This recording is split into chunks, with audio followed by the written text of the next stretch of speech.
Good morning, and welcome to Kennedy King College. I was told it's okay for me to take my mask off. One of the city colleges of Chicago, and I'm President Gregory Thomas. We would like to express our sincere appreciation to Governor J.B. Pritzker and the Illinois Black Caucus for allowing Kennedy King College to host a celebration of Illinois' economic pillars in Englewood today.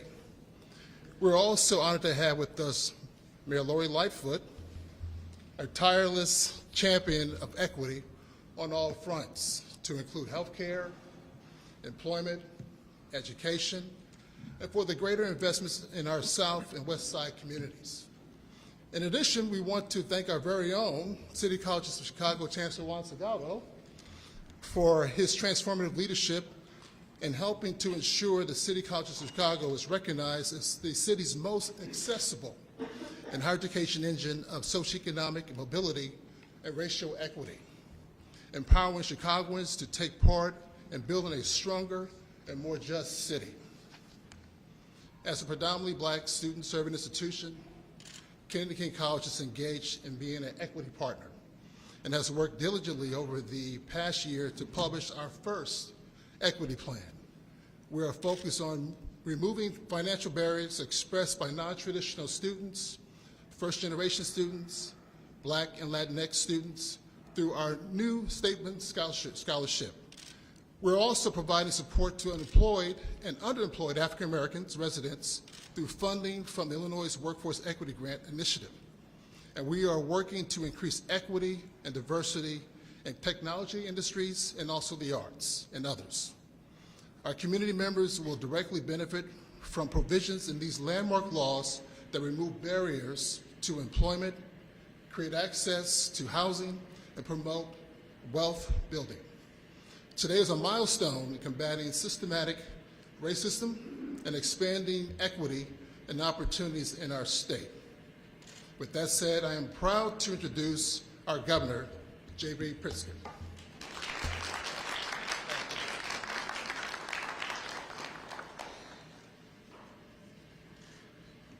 Well, thank you very much, Mr. President. I should say Dr. Thomas, and thank you for your leadership. This is one terrific institution. So many young people and people who are transitioning in their careers get an opportunity that comes from, really an unusually great opportunity that comes from attending this institution. So very much appreciate your leadership.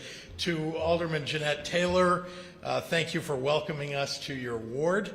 I also want to extend my deep appreciation to Mayor Lori Lightfoot, to Alderman David Moore, Alderman Rod Sawyer, Alderwoman Stephanie Coleman, for their passionate partnership in securing a better future for the city of Chicago and really for the entire state of Illinois. I'm very proud to be joined today by members of the Illinois Legislative Black Caucus, without whom we would not have been able to make the advances in economic equity that we'll be speaking about today, or really any of the pillars, for that matter, of the ILBC agenda. Thank you to Majority Leader Kimberly Lightford, to Leader Jackie Collins, to ILBC Joint Caucus Chair Sonia Harper, ILBC House Chair Cam Buckner, Senator Maddie Hunter, and congratulations on the passage of the fourth pillar of the ILBC agenda, by the way, to Senator Hunter, and to Representative Nick Smith. Thank you. Because of their commitment to getting big things done despite the pandemic, Illinois is making significant progress in expanding economic opportunity and financial security for our working families, especially our underserved communities. Of course, these fights for justice stretch far beyond the hardworking elected officials that are here today. So I also want to recognize some of the advocates who joined us here today. Each of these leaders and the groups that they represent has delivered genuine progress for Illinoisans everywhere, and I want you to know who they are. Sansarai McWilliams with Restoring Rights and Opportunities Coalition of Illinois. Aisha Butler, President and CEO of the Resident Association of Greater Englewood. DeVay Tyler, representing Black contractors, owners, and executives. Brent Adams, Senior Vice President of Policy and Communication at the Woodstock Institute. I'm excited for each of them to have a chance to speak to you today on the issues that they worked on directly. And as governor, I'll just kick that off by saying that I'm very proud of what this pillar requires of state government. Together, we're improving procurement processes, incentivizing greater diversity in the awarding of vendor contracts, and creating a new commission on equity and inclusion, the first ever substantial set of changes to our business enterprise program.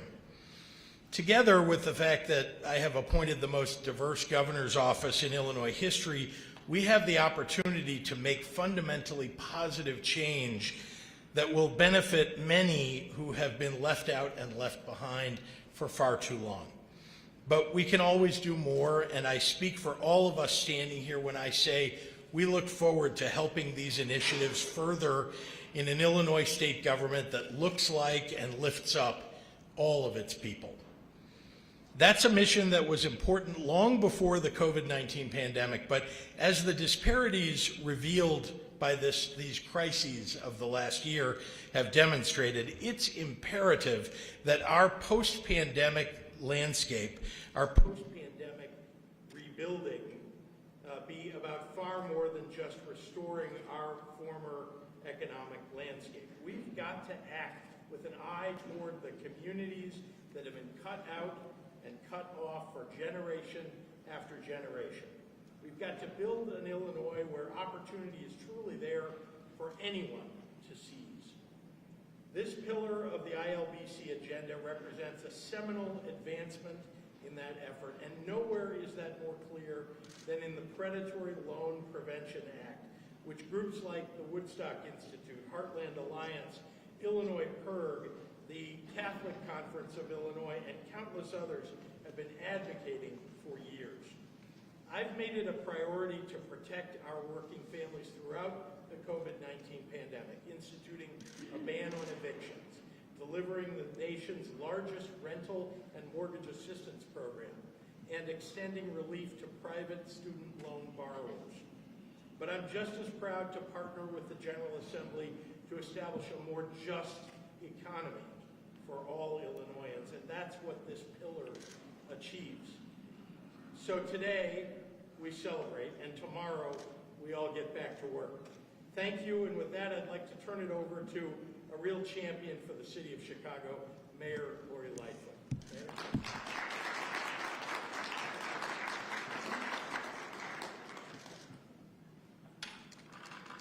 Thank you, Governor Pritzker. I'm here really to say thank you. To thank you to the members of the Illinois Black Caucus for what work they have done. And I'll ask them to please stand, and I hope you'll join me in giving them a round of applause.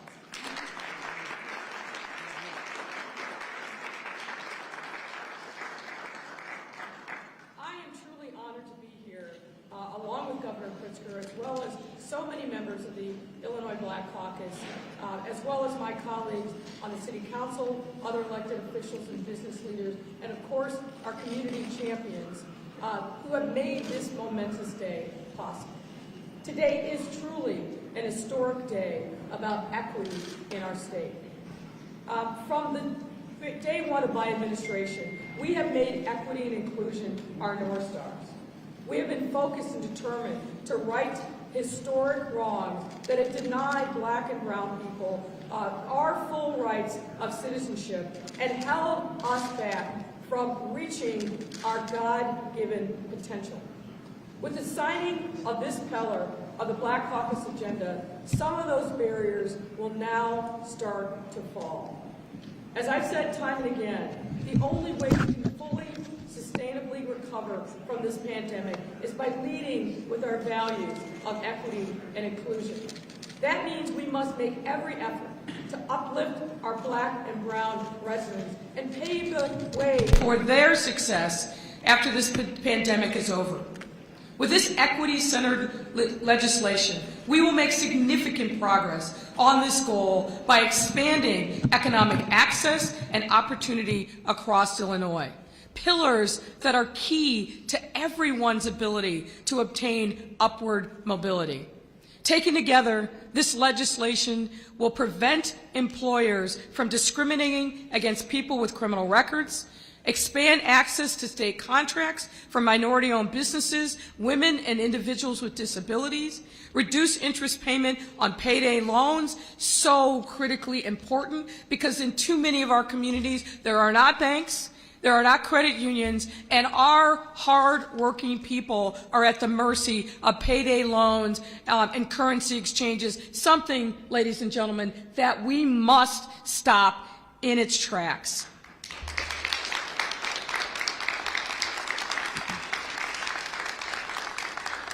This important legislation will also improve access to public housing. As we shift into a period of recovery from COVID-19, it is crucial that Black and brown residents are able to take part in all of the exciting opportunities that this will provide. To do so, we must continue everything in our power to eliminate other socioeconomic burdens and barriers. So while this legislation and the entire package is historic, we all know it's the start, not the end, of the work that we must be engaged in at every level of government to remove barriers that hold our people back from realizing their God-given potential. That is how we create a more equitable Chicago. That is certainly how we create a more equitable Illinois. We should not and cannot shrink from the opportunities that this moment presents. We must be bold and determined. Our people are hurting, and we need to continue heeding their cry. That is how we end the cycle of inequity our residents have been facing for far too long. So it is my great pleasure to be here today to celebrate this really historic accomplishment. And it's my pleasure to welcome Representative Sonia Harper to the podium. Representative Harper.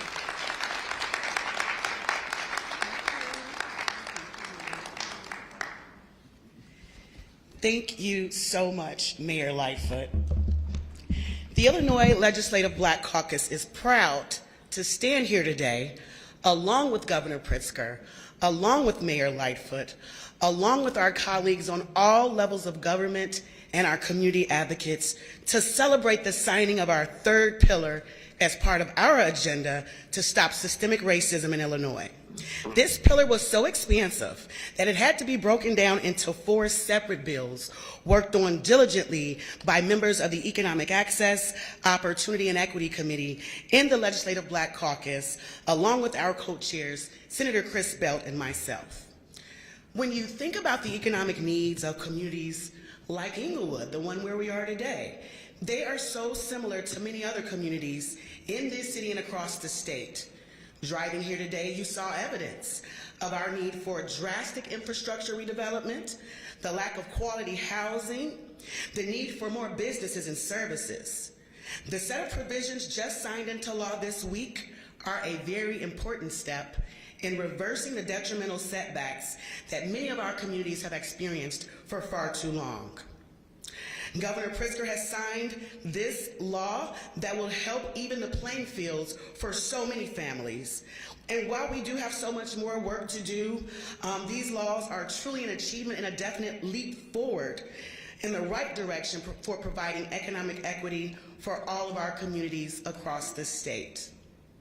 We are now ensuring fair wages for Black workers on their jobs and helping to end wage disparities for Black women, men, and people with records. We are now requiring businesses in Illinois to track and report wage data categorized by race and gender, and penalizing companies a percentage of their profits for not closing wage gaps based on race or gender.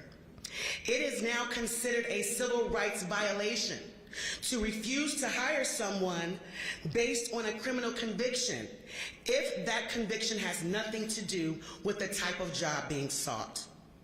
The Restoring Rights and Opportunities Coalition of Illinois, the Department of Human Rights, and Representative Maurice West helped to make sure that this new law came into fruition that they have been working on for years, to make sure that men and women who have paid their debt to society can now have the opportunity to be self-sufficient and find quality housing. These new laws help address the shortage of lending institutions, making investments in Black communities, and provides new opportunities for Black banks and community development financial institutions with new policies from our state treasurer. We are protecting working families by capping predatory payday loan interest rates at 36%. The Payday Loan Prevention Act encourages responsible lending in the state through responsible models, and I would just love to thank the leadership of Senator Jackie Collins, the Woodstock Institute, and so many others who helped pass this major victory for Illinois families. Concerned about promoting economic growth and recovery in Black communities, we have now created the African Descent Reparations Commission. This measure was spearheaded by Representative Will Davis and helps to advise the Illinois General Assembly on ways that we can ensure equity, equality, and parity for African American descendants of slavery within this state. Communities similar to this one all over Chicago and all over this state need more local businesses. The Legislative Black Caucus wants to make sure our Black business owners have the tools they need to succeed and compete in this global marketplace. So we're helping provide more funding for small business innovation research and increased support for business incubators and accelerators. We are also making sure that the state meets its business enterprise goals and that minorities actually have a fair chance to do business with the state of Illinois by creating the Commission on Equity and Inclusion. This new set of laws will also address equity in retail and agriculture. We're looking forward to the results of 2 disparity studies that will commence. The Black Beauty Supply Disparity Study, a measure spearheaded by Representative Debbie Myers-Martin, will address the lack of Black ownership of beauty supply manufacturers. And as the first Black chair of the House Agriculture Committee in the House, I am very much looking forward to the disparity study for Black farmers and growers to figure out how we can help Black farmers in Illinois in a meaningful way while boosting our local healthy food production and local economies. More people are dying in my community from preventable diet-related diseases more than any other cause. Eliminating food deserts and growing healthy local food systems here in Chicago and across the state, especially in Black communities, remain among our top goals. The Legislative Black Caucus is deeply concerned with making sure our social equity goals in the cannabis industry are met from here on out. This is why we have created a Cannabis Equity Commission, which will ensure the protection of our social equity program and applicants from here on out, as well as make sure proper revenue makes it back to our disproportionately impacted communities who were most harmed by the failed war on drugs. So many provisions contained in this new law, all meant to uplift our vulnerable communities.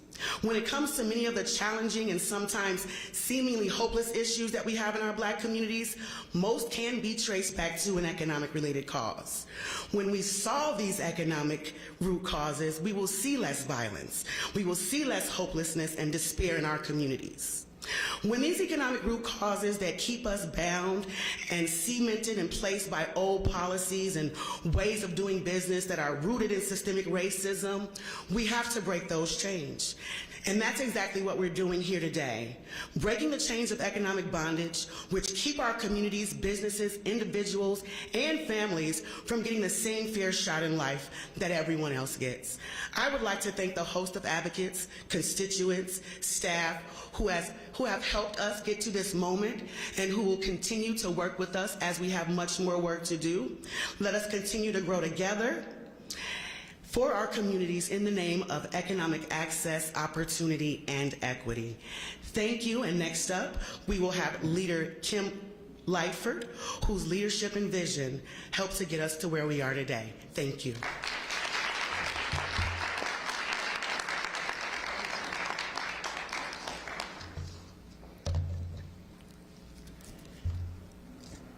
Thank you, Representative Harper. Good afternoon. Thank you to President Gregory Thompson for hosting us here this afternoon at Kennedy King College. With this law, we are breaking apart the barriers in our nation's systems designed to keep Black people from owning businesses, from buying homes and fostering economically prosperous communities.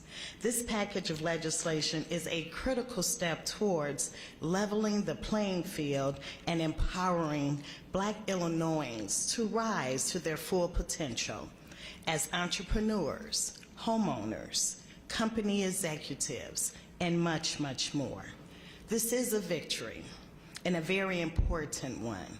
But the fight to create true equality for every single resident of the state of Illinois does not end here. As a Black woman and the mother of a Black daughter, I know how hard it can be for the members of our community to get jobs, to open businesses, to get elected to office, or to take part in other aspects of the economy that white families, many of them well-meaning and not at all personally racist, take for granted. Because of historic redlining and racist policies built into our real estate system, it's been harder for Black families to find affordable quality housing. This law has helped change that. Because Black people, especially Black men, are more likely to be arrested and charged with the crime, it's harder for them to find a job. This law helps change that too. Members of the Black community still find it more difficult to start or establish a business. As the decadents of slaves, we do not have access to generational wealth that other families sometimes built on the backs of our own ancestors. For decades, we were shut out of the best banks, and our community still has less access to banks than others. This law helps to change that. And by the same token, Black-owned businesses still do not have enough access to lucrative state contracts. We knew we needed to strengthen minority contracting requirements in the state's procurement code. Therefore, we created a commission on equity and inclusion for oversight, accountability, and transparency of that process. No longer can the same businesses continue to renew contracts, abuse the waiver process without meeting their minority goals. This effort will help change access to state contracts for Black businesses. And for as long as I can remember, our neighborhoods have been full of non-traditional lenders that prey on people who are too poor to get loans from traditional banks. And it's ironic, but not at all funny, that the poorer you are, the more you have to pay to access your own money or to get the emergency loan that you desperately need. This law will change that. I am more than appreciative for all the help and the unity and the togetherness that the Illinois Legislative Black Caucus played together in this process. It was a very long and lengthy process that we came together, identified researchers, best practices, and data to make sure that we were connecting all of the needs of the Black community as we set forth with our agenda to rid Illinois of systemic racism. I'm especially grateful to our governor for standing along with us and being a partner, ensuring that all of the state agency administrators were also involved and engaged in our process as we were building out all of our packages. And I especially want to thank all of the stakeholders and the advocacy groups who have been in Springfield along with us for decades, fighting for these very same changes. You know, when we look back over some of the current laws, we had to just codify in statute what members of the Black Caucus, generations preceding us, had already fought to do. So it's been a work and effort for many, many years on behalf of all of the Illinois Legislative Black Caucus members. So I want us all to continue to work together to make sure every resident of Illinois has access to safe housing, good jobs, and reasonable banking. It's what we all deserve. We're going to keep fighting until we get there. But make no mistake, this law is a major step forward, and all of our communities should celebrate. And I have a wonderful opportunity here to invite State Representative and Chair of the House Caucus, Cam Buckner.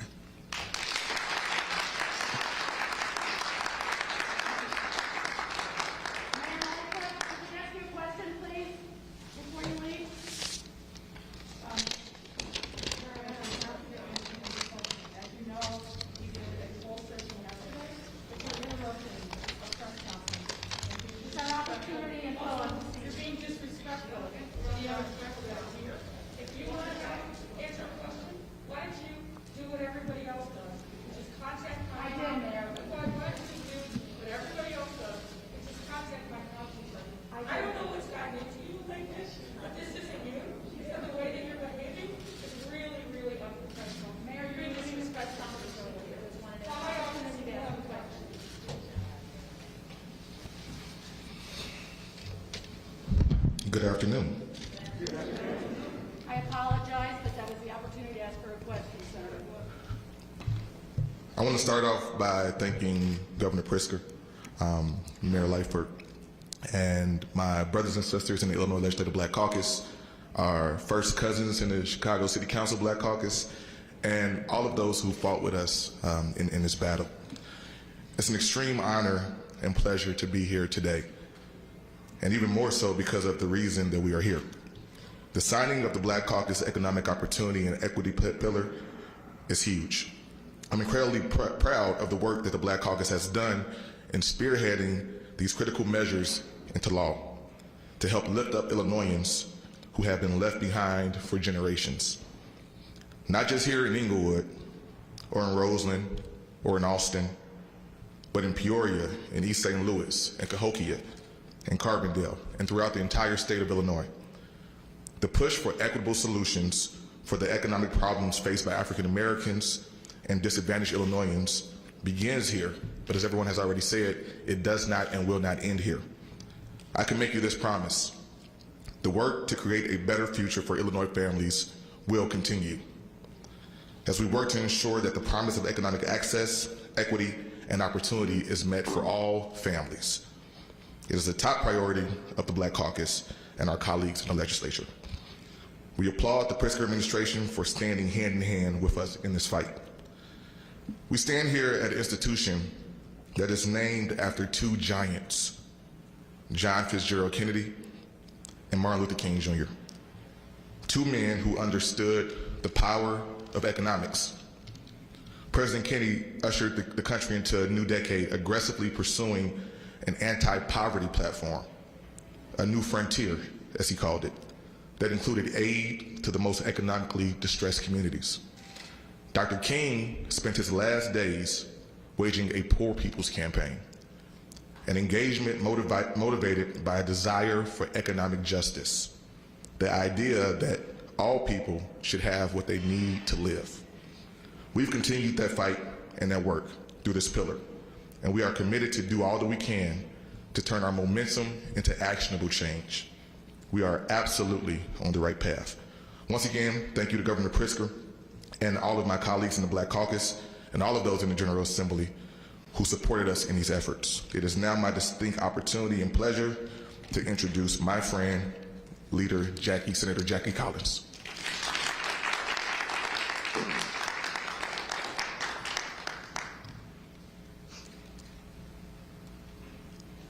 Thank you, Representative Buckner. First, I want to thank Senator Christopher Belt, who couldn't be with us today, and Representative Sonia Harper for their leadership in developing and sponsoring the Legislative Black Caucus's Economic Equity Pillar, which contains the Predatory Lending Prevention Act and the Illinois Community Reinvestment Act. I, of course, want to thank Governor Pritzker for signing these bills into law. His commitment to racial equity goes beyond speeches. Initiatives like the Predatory Lending Protection Act and the state CRA will make tangible improvements in Black, brown, and low-income communities. Not so long ago, Illinois was considered the wild, wild west of payday lending. The average APR on a payday loan is 297%, and the average APR on title loan is 179%.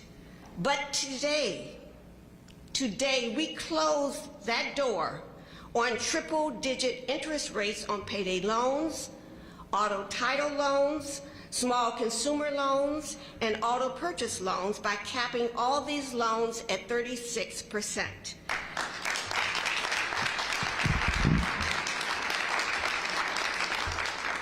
These high-cost payday and auto title lenders have stripped billions of dollars from Illinois families, mostly in Black and brown communities. These predatory loans have been responsible for worsening the racial wealth gap. However, these disparities are not accidental, but a result of how segregation created opportunities for economic exploitation. At a 36% rate cap, it accomplishes several things. First, it strikes the right balance between access to safe and affordable credit on the one hand and protection from predatory lending on the other. Second, it streamlines the confusing hodgepodge of rate caps that currently exist under Illinois law. Third, a statewide 36% cap extends the same protections that already exist under federal law for active duty military. Now that benefit goes to all Illinois veterans and all other Illinois consumers. Finally, the PLPA, which stands for the Predatory Lending Prevention Act, will save Illinois consumers over $400 million in just 1 year. According to a report by Woodstock Institute released last week, this will create from 5,600 to nearly 9,000 jobs. The other policy change is the creation of the Illinois CRA that requires state banks, state credit unions, and state licensed mortgage companies to have an affirmative obligation to serve all communities in the area in which they do business, including low and moderate income communities. This new law was developed in the wake of and as a response to WBEZ's research on mortgage lending disparities in Chicago, published back in June of 2020. One of the major findings reported that mortgage lenders in Chicago had invested more in one white neighborhood, Lincoln Park, than all the Black neighborhoods combined. So now that we have a state CRA, we want to aim to ensure that banks, credit unions, and mortgage companies are providing loans, services, and investments to communities on an equitable basis. The state CRA will give policymakers like the governor and the Illinois General Assembly a method of advancing state priorities with respect to equitable and inclusive banking. Relying on the federal government to do this is, at this point, unwise, basically because, considering the partisanship and political turmoil that have gripped it in recent years. So in closing, I do want to thank and acknowledge some of the advocates who have been on the front line supporting both of these policies. Those advocates include AARP, the Catholic Conference, Chicago Urban League, Central Illinois Organizing Project, Capital Good Fund, Heartland Alliance, Illinois PIRG,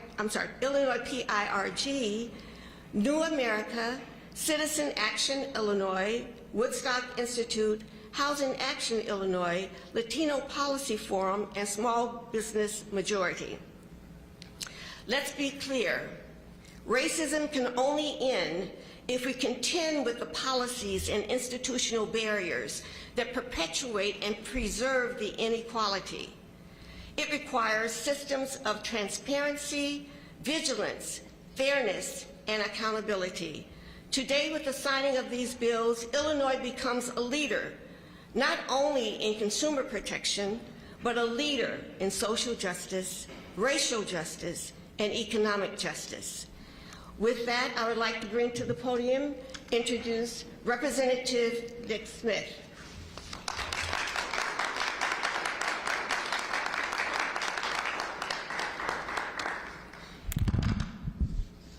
Thank you, Senator. And thank you all for being here today. Good afternoon, Governor. It's good to see you again. The more I see him, the better things become because he keeps signing our bills.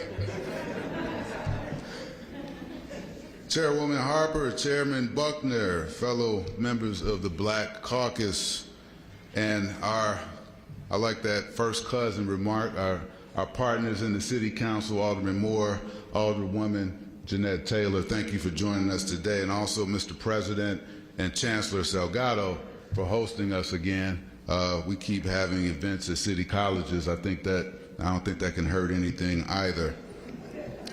I also want to thank all of our community representatives here, and as Senator Collins mentioned, the advocates and the people that met with us tirelessly, and I'll get to that later, but I'm proud to stand here with you all as we applaud the signing of this Economic Equity, Access, and Opportunity pillar of the Illinois Black Caucus agenda. I'm old enough to remember what 63rd and Halsted once looked like in the old Kennedy King College campus. What I see today is a testament to what investing in communities of color produces. It's like night and day. While this legislation that we celebrate today is a major step in righting the wrongs of decades of no investment or disinvestment in communities of color, there's still much work to do. As the new chair of the Economic Opportunity and Equity Committee in the Illinois House of Representatives, I plan to continue this work with my colleagues, the governor's office, and all of our community stakeholders.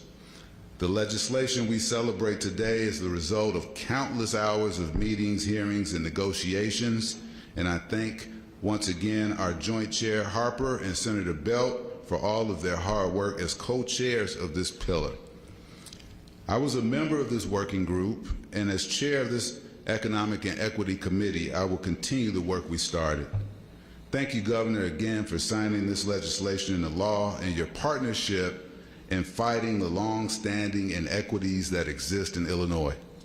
I look forward to continuing this progress and collaborating with all of you as we continue to expand economic equity, access, and opportunity across this great state. And with that, I'd like to bring up Brent Adams from the Woodstock Institute.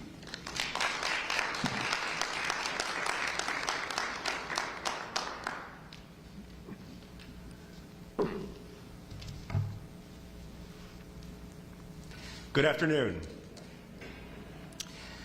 Woodstock does research and advocacy on consumer financial protection and community economic development with an emphasis on communities of color and lower income people. The last time I was in this building was April 21st, 2012. The State Mortgage Relief Project, in coordination with Senator Collins and Senator Hunter, assembled housing counselors and mortgage servicers to assist struggling homeowners. Foreclosures, which were partly due to predatory mortgages, stripped nearly $200 billion of wealth from black communities from 2009 to 2012. In our economy, wealth creates wealth, and it is very expensive to be poor. Deprived of wealth, the black community in particular was preyed upon. Predatory consumer loans sap over $500 million in interest and fees every year from Illinois consumers. And people of color, communities of color, per person, pay 2.5 times the amount of payday loan fees as white communities. But now, thanks to the extraordinary Legislative Black Caucus, a large bipartisan majority of the Illinois General Assembly, and the leadership of our progressive governor, that economic injustice is over.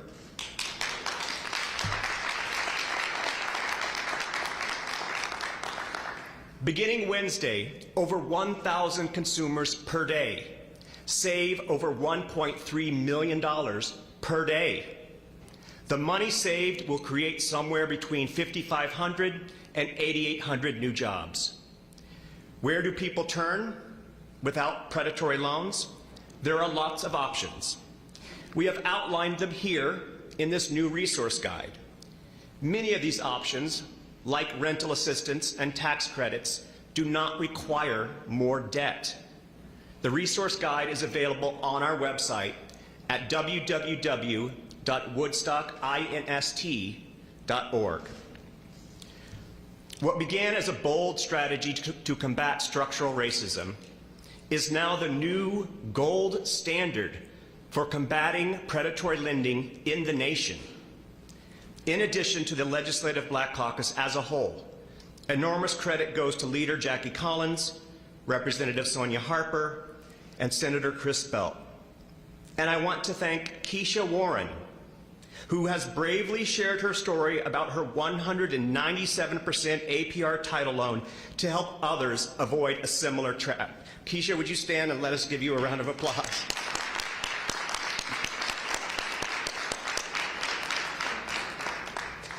Now, just like proud parents, we must protect our newborn law. Hostile bills were already filed last month. If nothing else, our experience combating predatory lending over the past 15+ years has taught us one thing: no loopholes, no carve-outs, period. It is now my pleasure to introduce my friend and fellow advocate, DeVay Tyler, of Black Contractors, Owners, and Executives. DeVay?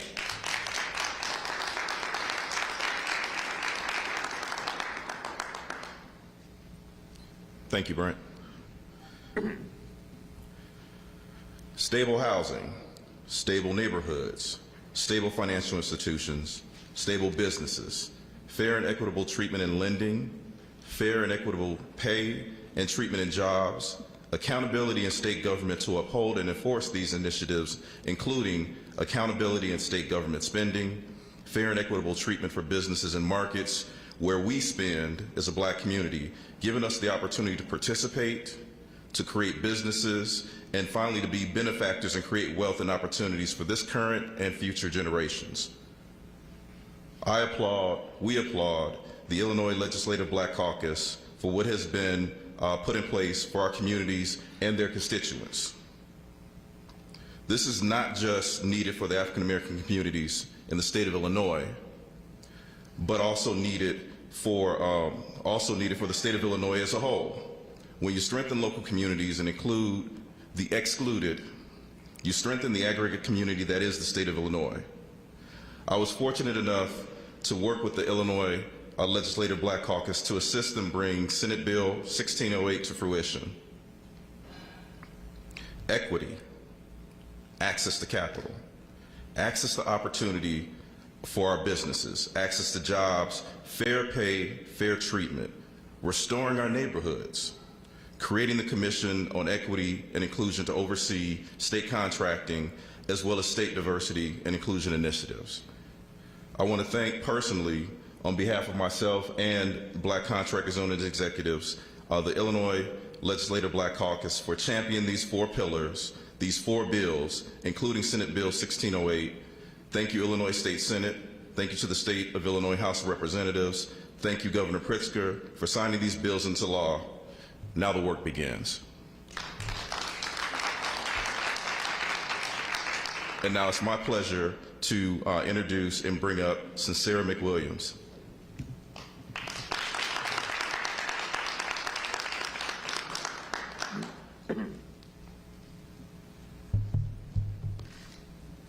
Good afternoon, everyone. I'm in here on behalf of Rocky, Restoring Rights and Opportunities Coalition of Illinois. The Rocky Coalition consists of Cabrini Green Legal Aid, the Community Renewal Society, and the Chicago Coalition of the Homeless. On behalf of Rocky, I would like to start off by thanking Governor Pritzker for signing our bills into law.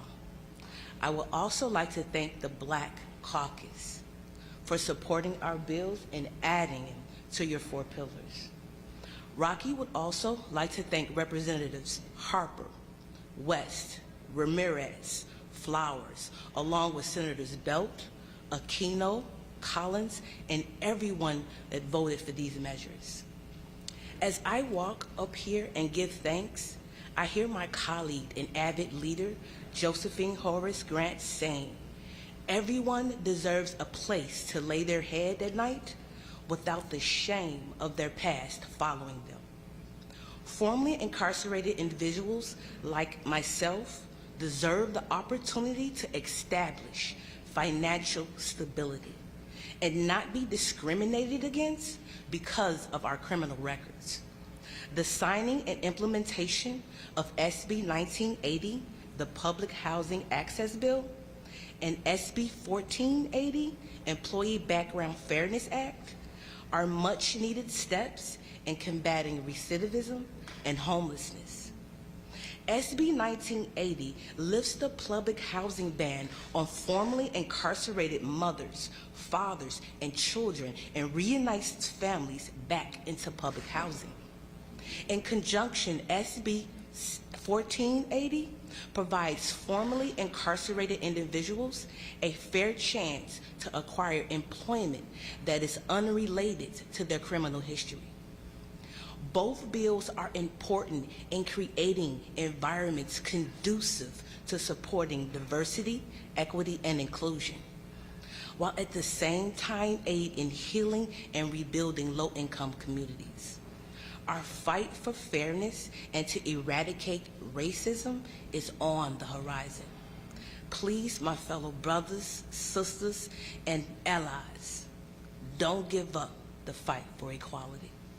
Now I'd like to introduce Aisha to the stage.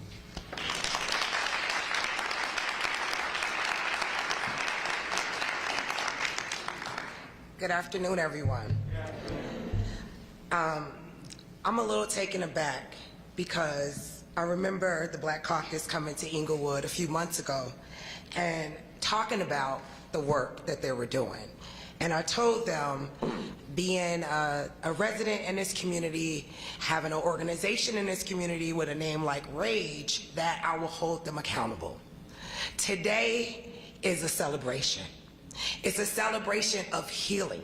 And I let them know then that this was not going to be easy. The things that they had laid out today, it's really a healing process of what one of the colleagues I heard say from the Cook County Treasurer Office, economic rape. We have been economically raped in our community by laws. And the laws that are set forth today in this bill and this work is healing. We need these laws to right the wrongs of economic violence, economic rape, and the sickness that have caused many of the residents who just are not sure how do they see the light. Payday loans in a community like Inglewood, where most people are barely making it, it's predatory, it's rape. The housing market, the predatory lending, the taxes, all of those things has economically raped wealth from our community. And this is a step forth healing. As we have done and talked about with the pandemic, I think it's a campaign, Illinois Heals, Chicago Heals. This is Illinois healing.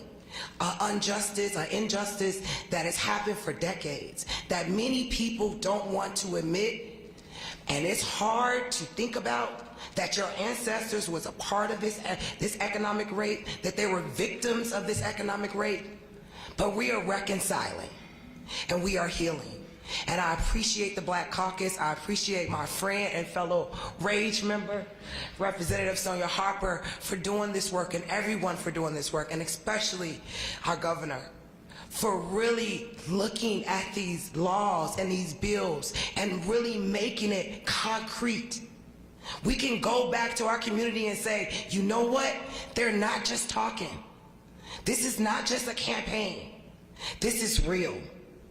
And with that, I'd like to bring our Governor Pritzker back to the podium.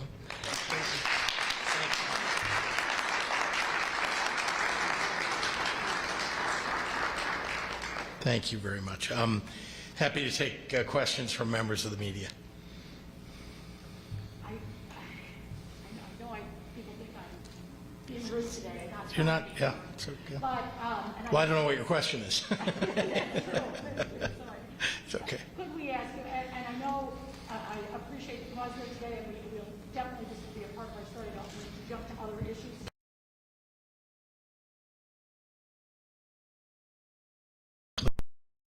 Are there questions on topic today? Okay, If I could ask go ahead, you- Mary Ann, yeah. Thank you. If I could ask you about today and opening up vaccines to those up to 16. You had planned to do this in April. Yes. Why the change today? Well, what we've changed today, and remember, this is a response to a significant move upward in new cases and new hospitalizations that have taken place over the last number of days. We have said to those areas of the state, those providers, where they're seeing a slowdown in demand because they've already done a significant portion of their population has received a dose or both doses. We've allowed them to open up to everybody in their community that's 16 years old and over, which is what we'll do across the state on April 12th. But in those areas, we didn't want any doses sitting around. We want to make sure they get into people's arms as fast as possible, especially if we're going to see, you know, an uptick here in the numbers. We want to avoid a surge. And so we've tried to jump on top of this as fast as possible, making sure we're not only vaccinating more people, but that we've got teams that are going to the regions of the state where this is happening and, you know, effectuating change so that we can bring down the numbers. Are you concerned about that age group, the younger 16 and up, because do you feel as if that might be, they're the ones sledding? To be clear, I'm concerned about all age groups, and particularly those who have pre-existing conditions, those who are over 65. We still have only about 67% of those 65 and over vaccinated, and I say only. I mean, that's an enormous number. I'm so happy about that, but let's face it, that's 2/3. There's an awful lot of people who haven't been vaccinated yet in that age category, and they are vulnerable. The same thing for those in 1B+ with pre-existing conditions, cancer, diabetes, et cetera. But yes, as it turns out, we are now seeing, in part perhaps because we've administered doses to people who are older and they're vaccinated, but we are seeing that hospitalizations and cases going up are more among younger people. That is, that the average age has come down. So we're being very careful about that. It's not that we're aiming specifically at a specific age group. We just want to make sure that we're vaccinating everybody that's vulnerable and then getting every vaccine dose out into people's arms as quickly as possible. Yeah, Craig. How is this likely to impact the move to the bridge phase of 4? Because while your vaccination levels are going up, other metrics are also going up. Can you address that? One of the metrics that we set for moving to the bridge phase, of course, was making sure that our hospitalizations and cases and ICU beds are not going up on a sustained basis. Unfortunately, we've seen over a number of days now those numbers are going up, and particularly new hospitalizations. It's not just the number of people in hospital beds, but new people showing up in the hospital with COVID-19. So this is very concerning to us, and it makes us take a pause here to evaluate these numbers. What we want to do most of all is make sure, is this a blip in the numbers? Is this a short surge that's taking place that will come back down? Or is this something that could have some sustaining features to it, in which case, obviously, we want to be extra careful. So the 70% for seniors is not the only qualifier to go to the bridge? It's not, and we set that out when we laid out those criteria, and it's on our website as well. You can take a look. And are there more Johnson & Johnson doses coming, and how, what's that? So I'm going to smile big because, we're talking about some difficult subjects when we talk about uptick and upsurge of hospitalizations, but let me tell you how happy I am that the administration in Washington, D.C. is really doing a terrific job of pumping out every bit of vaccine that they can to the states. And as it turns out, the Johnson & Johnson vaccine, which has been a little bit on a hiatus, let's say, from the time that it was announced and we got our first set of doses, mainly because they're just manufacturing. And we expect to see a significant number, millions of doses of the Johnson & Johnson vaccine beginning very shortly in the next few days, and then hopefully a sustaining increase in Johnson & Johnson as well as we are continuing to see an increase in Pfizer and Moderna. How did you handle the Johnson & Johnson yourself? Any sore arm, anything like that? Do I look okay? Fine. It's a little sore, obviously, whenever you get a vaccine dose, and then, the next day it gets a little better, and the next day a little better. So, but no side effects, and frankly, I'm so pleased, and I'm counting down the days. Remember, when you get vaccinated, it takes about 2 weeks for the vaccine to really take effect, and so I've got, I don't know, about 12 days left or so until the Johnson & Johnson really takes effect. Yes, sir. Yeah. Yes, please. Buckner? Yes, please. Yeah, Chairman. I just wanted to ask about the legislative Black Caucus, particularly in the House priorities for the rest of the session. Now that the 4 pillars have been passed through the House and the Senate at this point, what's next on the agenda as far as the caucus is concerned? So, as you may know, this is our deadline week for bills to come out of committee. So we're trying to get as much out of committee as we can at this point. But as Senator Lightfoot said a few times in her remarks, we were focused last year on bringing forth some pillars that focused on ridding systemic racism. What we know from experience is that if you fight systemic racism, it will fight you aggressively back. Right, and so a lot of the work that we'll be doing this year is making sure that we can strengthen our pillars and that we are putting forth bills that really make this the things that we've done here more practical and pragmatic. And as far as your own personal legislative priorities, can you speak to those at all? Well, so my work obviously is focused around the diversity of my district. The 3 buckets I'll put everything in is economic empowerment, equity, and then making sure that we are focusing on our education system, putting the money and the dollars where they need to go for our students. Thank you. We'll do one more question, well, you can do one, and then you'll get one. I just have a question for Senator Lightfoot.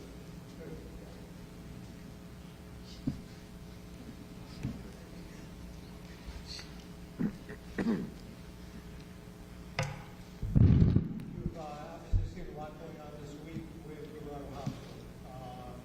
Do you still maintain confidence in George Miller's leadership, or is it time for him to step aside as well as everything that's continuing? So let me say, Craig, just so that I don't overstep the rest of the board, I'm the vice chairman of the Loretto Hospital Board, and our board has released a statement a number of times at this point as it relates to the concerning matters at Loretto Hospital. But serving on the board for 21 years as I have prior to COVID, Mr. Miller is one of our best presidents that we've had. We've worked really hard to develop relationships in and all around the community so that we can continue to provide quality health care to our Austin residents. We are a safety net hospital. We're a not-for-profit hospital, so we function a little differently than other well-to-do profitable hospitals. And so we're still looking at what we need to do to move forward, how we can continue to maintain the Loretto Hospital as the largest employer in the community. So there's a lot at stake. Once COVID is over, we're all back to normalcy. It's important that we continue to provide quality health care to the Austin community, and we do not at this time see Mr. Miller as being a detriment to our efforts. One more question. Go ahead. Question from the editors of Black Caucus Chicago for Ms. Lightfoot here. Are Miller's donations to your political fund a conflict of interest? Do you consider that? He didn't make contributions to my political fund. Can I just ask you any word on how soon the internal audit will be done at Loretto? And can I also just say we appreciate each day this week that you have taken questions from us. Thank you. So working with Mayor Lightfoot in the city, our board chairman and Mayor Lightfoot just wrapped up a conversation just last night. We were given a week's time that we were going to do a full-on investigation, but you guys seem to be moving a little swifter than us. And so our week has not ended yet, so I believe we're about 2 to 3 days away from having a full-on response to more than 16,000 vaccinations that we've given. This conversation has been about less than 200 of that 16,000. So we're digging really deep to realize who they were, where they came from, if they were in the hospital, out in the community, and things of that nature. Thank you. Thank you.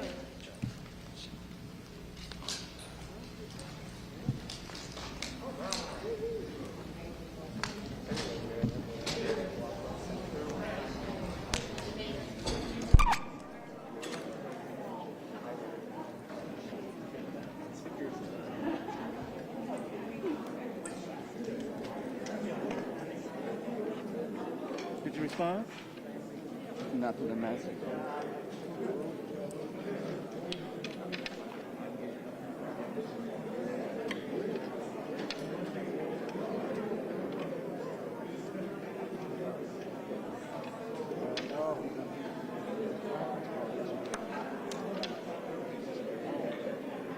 My apologies about the audio, gentlemen.